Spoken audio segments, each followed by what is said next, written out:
De février à mars 2019, sur l'ensemble des plateformes de Choc FM et de nos partenaires médias, découvrez les meilleures pratiques en matière de protection des données personnelles. Souriez, on vous observe. Bonjour, que deviennent nos données personnelles après la mort dans l'espace numérique ? Aujourd'hui, nous vivons tous ou presque à travers les réseaux sociaux en partageant nos photos, nos idéaux ou encore notre identité. Aussi, qu'advient-il de nos données et de nos différents comptes après notre décès ? Peut-on organiser le devenir de ces données après notre mort ?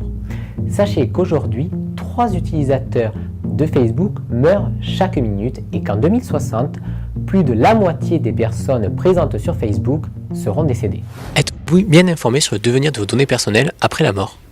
Non, justement, c'est un sujet pour lequel les citoyens ne sont pas informés et je trouve ça d'ailleurs assez dangereux puisque cela veut dire qu'après notre mort, toutes nos informations restent sur les réseaux sociaux et sur Internet en général et cela est assez inquiétant. Connaissez-vous peut-être une personne qui est décédée et dont sa page sur les réseaux sociaux est toujours disponible ? Oui, effectivement, je connais quelqu'un qui est décédé il y a 5 ans et dont la page aujourd'hui est toujours disponible sur les réseaux sociaux. Sa famille a tenté de la fermer il y a quelques années, mais apparemment cela n'a pas réussi puisque ces profils sont toujours ouverts aujourd'hui. Pensez-vous que cela peut constituer un risque pour l'avenir ? Oui, puisque imaginons que ces comptes se fassent pirater, qu'ils redeviennent actifs alors que cette personne est décédée. Cela, oui, serait quand même assez inquiétant. Ce témoignage démontre que nous sommes véritablement des immortels du numérique. Pourtant, les utilisateurs sont rarement informés du devenir de leurs données personnelles après la mort. Une étude de Facebook réalisée en 2013 sur la population canadienne comptant 34 millions de personnes démontre que celle-ci est la plus connectée au monde avec 74% d'actifs sur la toile. Vous comprendrez donc l'intérêt de s'interroger sur l'avenir de ces données. Je reçois à présent un expert en cybersécurité, Cyril Auberger. Cyril, pouvez-vous nous dire comment les entreprises rachètent les données personnelles ? Soit elles les rachètent, soit elles les créent elles-mêmes. Ce qu'il faut savoir, c'est que ces données sont protégées par des lois quant à la conservation et l'utilisation. C'est des données qui sont protégées, qui sont contrôlées. Il y a énormément eu d'évolutions au niveau des lois en Asie et en Europe quant à la protection des données privées et elles devraient s'appliquer aussi en Amérique du Nord parce que ce sont des lois extraterritoriales. Pouvez-vous nous dire, Cyril, si le fait de ne pas avoir mis en place un système permettant d'être oublié définitivement n'est pas un oubli de la part des réseaux sociaux ? Ces réseaux sociaux-là ont des grands principes pour rajouter de nouveaux utilisateurs, mais pas forcément pour effacer les anciens. Ils n'ont pas forcément les bons mécanismes pour supprimer les comptes qui sont dupliqués, les personnes qui sont plus physiquement là ou des choses comme ça.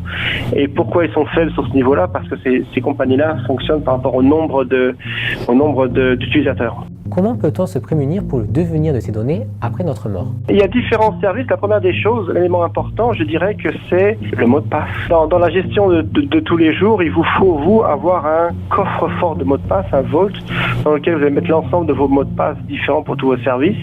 Et ce qui est important dans ce service, dans ça, c'est d'être capable de donner ces mots de passe à vos successeurs. C'est une question d'organiser sa mort numérique, entre guillemets, faire une cérémonie mortuaire électronique, d'être capable d'annoncer sur les médias sociaux que la personne est décédée.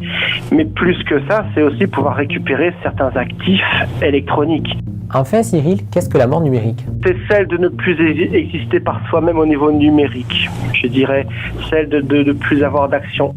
Pour cela, Facebook a tout prévu. Son site officiel réserve un espace à votre compte Facebook en cas de décès, vous laissant le choix entre désigner un contact légataire qui gérera votre compte commémoratif ou supprimer définitivement votre compte. Par défaut, celui-ci sera transformé en compte de commémoration lorsque Facebook sera informé de votre décès et ne pourra pas être modifié. À présent, demandons-nous quelles sont les principales caractéristiques de ces comptes commémoratifs. Tout d'abord, ils permettent à la famille et aux amis de continuer à partager des souvenirs à la mémoire de la personne décédée. L'expression « en souvenir d'eux » apparaît à côté du nom de la personne sur son profil. Les profils de commémoration, bien évidemment, n'apparaissent pas dans la partie suggestion d'amis ou rappel d'anniversaire. Enfin, les comptes sans légataire ne peuvent pas être modifiés. Mais attention, sachez que chaque site internet a sa propre politique pour réagir en cas de décès de son utilisateur. Twitter, par exemple, prévoit un formulaire en vue d'agir en collaboration avec les héritiers pour désactiver le compte du défunt. Google, quant à lui, a opté pour une sorte de testament numérique. Le compte Google est programmé pour être supprimé le moment venu et les informations personnelles liées à ce compte peuvent être transmises à un ou plusieurs proches désignés dans le cadre de ce testament. Enfin, Amazon et Apple se distinguent des géants du web précités, puisqu'en tant que sites commerciaux, ils considèrent que les contenus téléchargés, tels que les livres ou les albums numérisés, ne sont pas des possessions de leurs utilisateurs. Vous l'aurez compris, s'informer sur la mort numérique est important puisque nous menons tous une seconde vie sur les réseaux sociaux. La question de la mort numérique doit encore être approfondie en Amérique du Nord puisque la loi ne prévoit pas encore aujourd'hui expressément la possibilité pour les consommateurs d'émettre des directives sur ce qu'il adviendra de leurs données personnelles une fois leur mort survenue. Dans nos prochains rendez-vous, nous nous intéresserons cette fois-ci à ce qu'il advienne de nos données personnelles en matière de santé.